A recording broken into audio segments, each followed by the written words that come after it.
Hi there, Nicole Joseph Cupid, CEO of Business Lifeline Limited, and this morning we're talking entrepreneurship.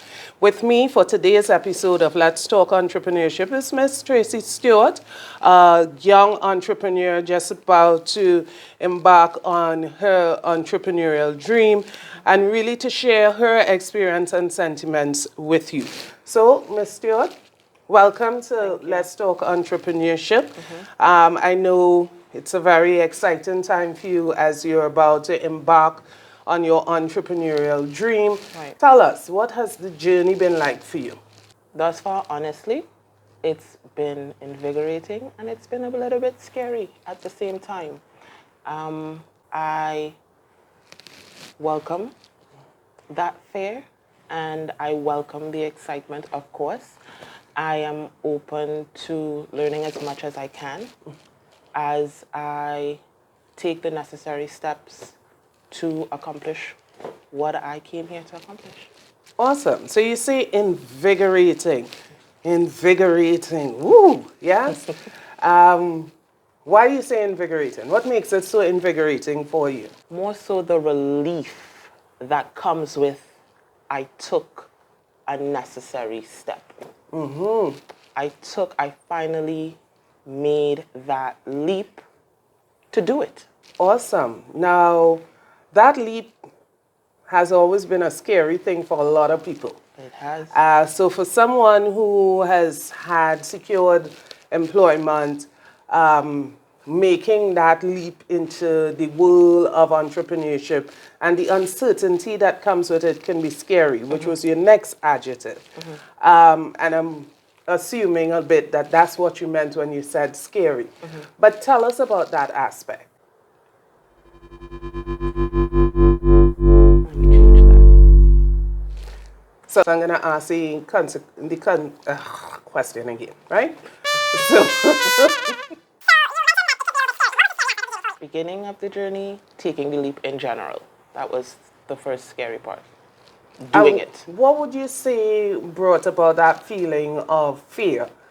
You know, it's exhilarating, it's exciting. Everybody has a big dream, and you want to go after that dream. And, you know, as the songwriter said, I want to be a billionaire so bad, you know. What makes it so scary?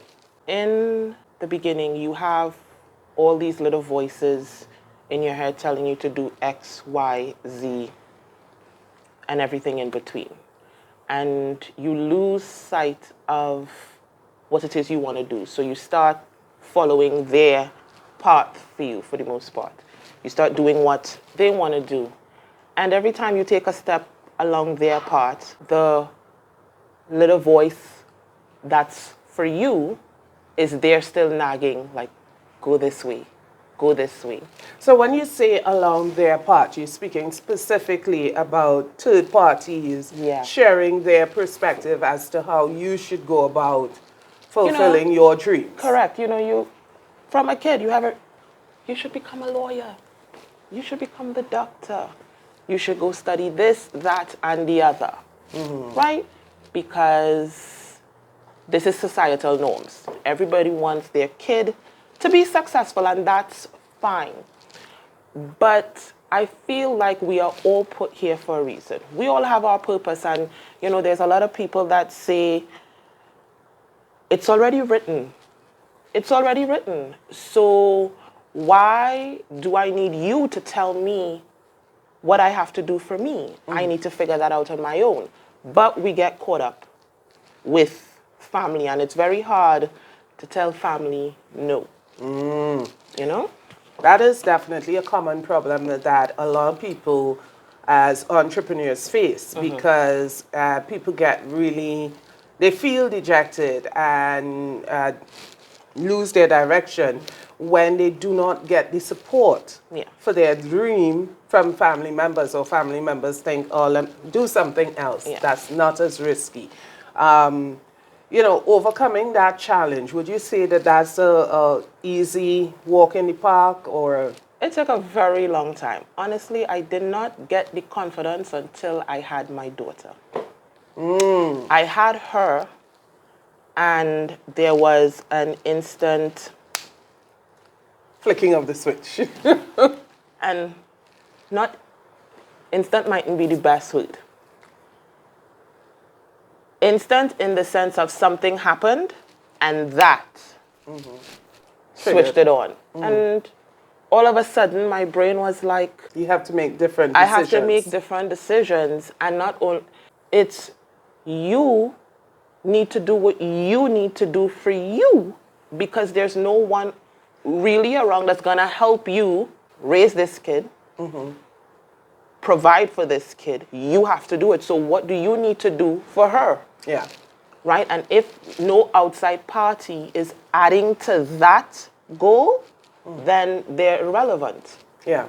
You know? So that switch went off for me. And again, actually taking the leap still didn't happen right then and there. Then the process of changing my thinking had to happen. So when you say changing your thinking, if you were to advise a young entrepreneur or someone contemplating taking the entrepreneurial leap, what are some of the things that you would say to them they need to do before making that leap? Sit and have a conversation with yourself. Many conversations with yourself. Get real with yourself. Understanding, letting go of ego, letting go of arrogance, getting comfortable with being wrong. You know, you have to get comfortable and recognize you're not here to be right. You're here to learn and to get the task at hand right. And whatever information you need to make that happen is what you're going to absorb. And forget about just listening to yourself speak.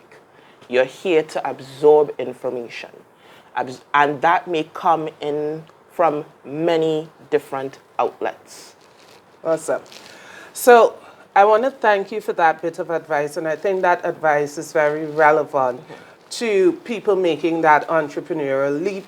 Again, changing your circumstances from what is the norm for you and what is comfortable to going out and doing something uncomfortable can prove to be a challenge for many. Yeah. But like you say, have that conversation with self. Hello, self. Self. Yeah, we got to talk. Yeah. Yeah. And you have to kind of shut out the negative voices in your head. You do. And be very clear as to what is your purpose and go out there and achieve it. Yes. So, Tracey, I want to thank you very much for being with us this morning, sharing your insights and inner feelings as to this particular journey. Any last words that you want to share? If you are thinking about starting your own business and you're nervous about it, or you feel like you have the idea, you write it down, which is what I've done. I wrote it down, but you don't know where to start, you find a professional who has been out here doing it to guide you so that they can help you along the route to get where you need to get a little smoother. Yeah. Awesome. Thank you very much for that information. Now, we're not going to go into much into what's coming, but I want to say that something amazing is coming from Tracey. I'm very excited. I'm looking forward to being a part of the journey with you in terms of helping guide and everything, but definitely keep looking out. Remember the name, Miss Tracey Stewart. Something very exciting is coming. So we thank you very much.